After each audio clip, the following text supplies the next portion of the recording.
Hello friends, today we are going to discuss the concept of EDI. EDI stands for Electronic Data Interchange. EDI refers to the computer-to-computer exchange of information in a standard format. The advantages of EDI are it helps to reduce the cost associated with the storage space. It helps to reduce the cost and the time required for the paper handling. So these are intranet telecommuting, EDI. These are the methods of going paperless. If we want to implement the paperless technology within the organization, we can opt for these techniques. It helps to increase the speed for the transmission of data. It improves the data accuracy. It provides high security. So these are the advantages of EDI.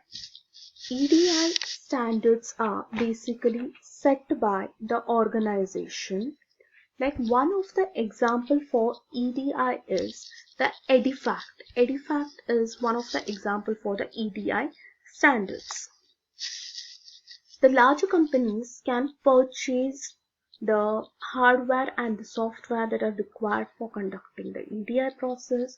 The smaller or medium scale companies depends upon the third party services. The example for EDI is any online transactions that are going to take place. If you are going to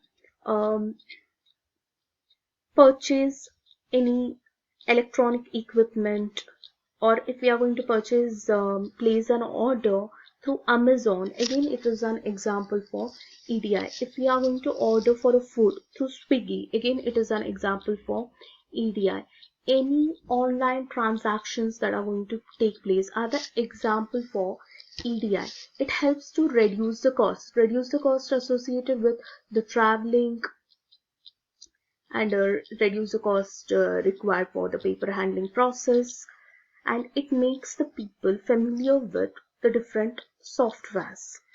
It helps the people to connect worldwide.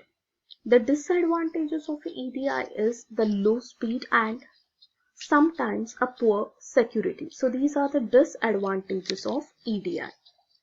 Thank you.